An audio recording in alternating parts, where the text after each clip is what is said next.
Amis du jour.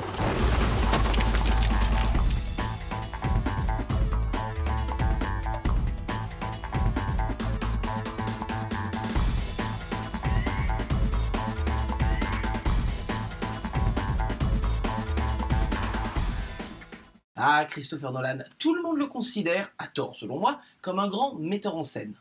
À mes yeux, c'est un très bon conteur et un bon réalisateur, mais excellent metteur en scène, c'est pas tout à fait la même chose. Le voici de retour avec Dunkerque, où Nolan a décidé de créer une expérience cinématographique. Et sur ce terrain-là, laissez-moi vous dire tout de suite, sa mission est réussie. Il nous propose une immersion en pleine guerre avec une seule mission en tant que spectateur, survivre. Le film, qui dure 1h47 minutes, nous attrape à partir de la deuxième et nous plonge dans un étau de stress qui ne nous lâchera que 2 minutes avant la fin.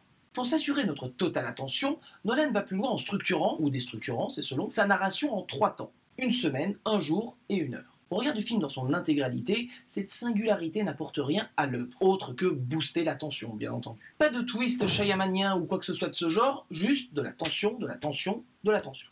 En ce qui concerne l'expérience, c'est une réussite. Mais en tant que film à part entière, c'est là que le bas blesse, pour moi. Avec son approche minimaliste de l'œuvre, c'est-à-dire qu'elle contient très peu de dialogue ou même d'intrigues secondaires, Nolan se tire une balle dans le pied. Je m'explique.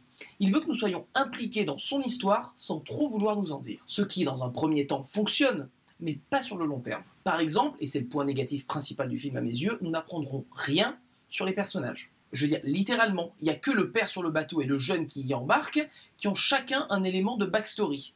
Indépendamment, nous ne saurons jamais rien sur tous les autres personnages. Bon, vous me direz, étant donné l'expérience, c'est pas indispensable, seulement vers la fin, quand Nolan nous monte un petit peu la mayonnaise, genre, tu penses qu'il va survivre, hein? Tu penses qu'il va survivre? Tu penses qu'il va survivre? Il est foutu, non? À ton avis, alors, hein? Selon toi, hein? J'irai pas jusqu'à dire qu'on s'en fout, mais oui, on s'en fout un petit peu quand même. Parce que l'implication que nous avons envers ces personnages est toute relative. Je voudrais que les héros survivent parce qu'on nous les a présentés comme tels, mais si c'est pas le cas, ben...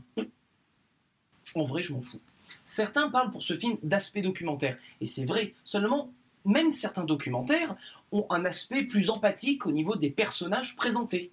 Et c'est pas vraiment le cas ici. À part le charisme des acteurs et les 2 pauvres backstories qu'on a, aucune implication.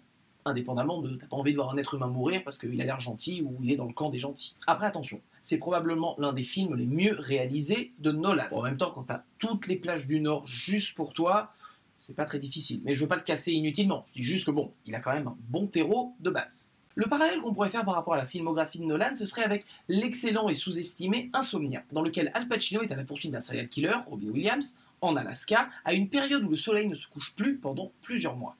Pensez l'anti-30 jours de nuit, mais sans les vampires. Dans ce film, Nolan parvenait, au travers de sa réalisation, de ses cuts et de sa lumière, à nous donner une sensation de fatigue afin que nous soyons sur la même longueur d'onde que son personnage principal, insomniaque, ce qui nous place dans son état d'esprit. C'est une variante de ce schéma d'immersion qu'il a voulu reproduire ici, avec le stress, la tension, la volonté de survivre. Seulement, là où l'inspecteur Dormer nous fascinait, Pacino aidant, les soldats de Dunkerque nous sont indifférents. Ils sont de la chair à canon, ce qui pourrait tout aussi bien être un autre message que fait passer Nolan, comme le dernier plan du film le laisse sous-entendre. Le seul problème de ce film, qui est plus une expérience qu'un film, est qu'en chemin, Nolan sacrifie la portée de son œuvre, qui restera une expérience à découvrir certes, mais probablement pas un film à revoir. Perdu. Sur ce, amis du soir, bonsoir.